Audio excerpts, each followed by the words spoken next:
If Aquarius were a hosta, it wouldn't be obvious, and that's the point. I've always believed that certain plants carry a kind of personality, not in a literal way, more in the way they show up over time. So this year, I'm exploring the zodiac one sign at a time in its own season, through hostas that feel aligned with that zodiac energy. Not as rules, not as categories, just as an invitation to look a little closer.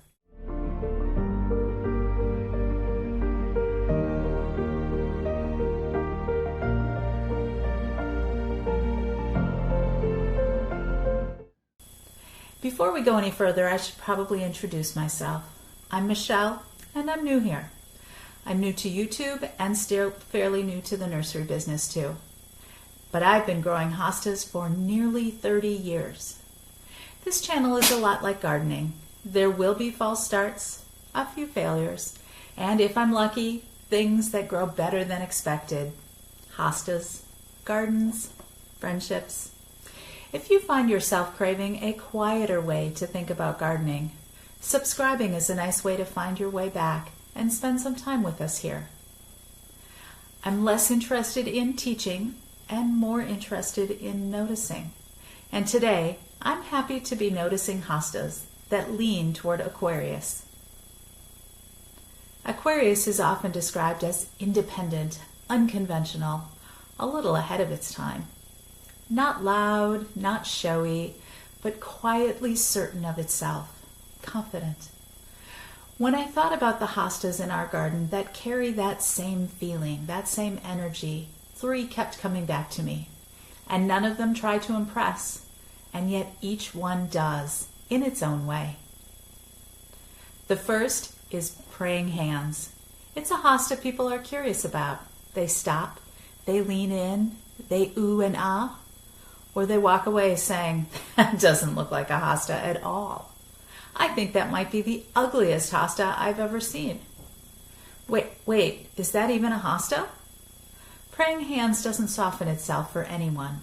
It grows upright and composed, about 14 inches tall and 16 inches wide, with narrow leaves folded tightly together, as if it knows exactly what it is. Its lineage is unknown, almost as if it appeared out of the snow in Minnesota. Maybe it did. It doesn't blend, it doesn't apologize, and it certainly doesn't try to win a popularity contest. In my experience, Aquarius energy often lands like that. You either feel it immediately or you don't. And praying hands is perfectly fine with that. It hasn't changed my mind over time. It simply just keeps growing. Another hosta that leans Aquarius is Skywriter. Beyond the name, which feels very Aquarian, this is a hosta with presence far beyond its size. It's a beautiful blue with striking bright white leaf backs and rich purple petioles. This detail matters because Skywriter in my book falls into the red hosta category with those reddish purple petioles, and yet it's undeniably blue. This contrast alone makes it stand apart. I've learned that the hostas I trust most aren't the ones that resolve quickly. They're the ones that hold a little tension. They're plants that reward patience instead of speed.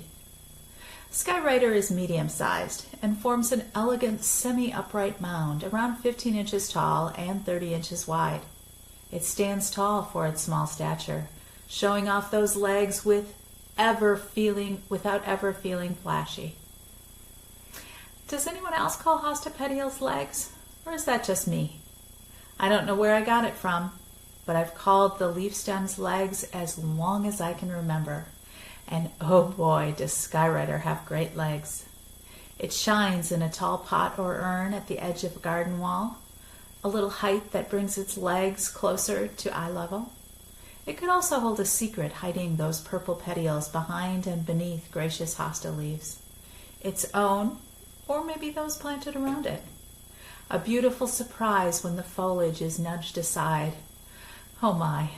Skywriter is the result of a cross between hosta Marilyn Monroe and an unnamed hybrid hosta resulting from a cross between Neptune and smoke signals. You can feel that lineage, not in a showy way, but in the way it carries itself. A little glamour, a little bit of mystery, and a lot of presence. Skywriter was named Hosta of the Year for 2025 by the American Hosta Growers Association. Chosen because it was supposed to be commercially available, reasonably priced, and accessible. And then it wasn't. It became unexpectedly elusive, hard to acquire, just out of reach. Very Aquarius. Not chasing trends, even when the spotlight finds it. I'm not done yet. I think Above the Clouds reminds me of Aquarius too. It's another blue, but unlike any other blue I've grown. Its leaves aren't steel blue or gray blue. They're very powdery, soft, almost luminous. And what sets it apart even more is how long it holds that color. Most blue hostas lose their waxy coating as summer wears on. Rain washes it away, heat melts it off, and they quietly turn green. Above the Clouds has not in my garden. Also in the nursery. It stayed blue all season long. This is a cross between Silver Moon, which gives it that luminous color, and Liberty, which brings real size. At 25 inches tall and nearly 5 feet wide, it doesn't just grow, it mounds and churns. And it has a serene presence in the garden, floating among a sea of green hostas like it was never in a hurry to change. Above the Clouds is quiet, independent, and unbothered, like a true Aquarius drifting above the ordinary. It's been available for a few years now, but this is the first year I've had shoppers stop and really take notice, exclaim over it, almost as if it didn't draw attention to itself until it was ready. That feels very Aquarius to me. Some hostas don't ask to be noticed. They wait until you're ready to notice them. None of these hostas try to impress. They don't follow trends. They don't chase attention. They don't explain themselves. I've learned that alignment shows up quietly and almost always over time. And yet they stay with you. Maybe because they trust their own timing. Maybe because they're comfortable being a little misunderstood. Or maybe because they know the right people will notice when the time is right. And if I'm honest, this might say as much about me as it does Aquarius. The plants I return to again and again are rarely the obvious ones. They're the ones that wait to show themselves until they're ready. If you're an Aquarius, maybe one of these feels familiar. And if you're not, maybe it still made you pause and wait for your star sign to show up. That's enough for today. If you love hostas, shade gardens, and the real rhythm of our natural world, not just the pretty parts, although what's not to love about the pretty parts, you're always welcome here at Hosta Heaven. Until the next chapter in the Hosta Garden.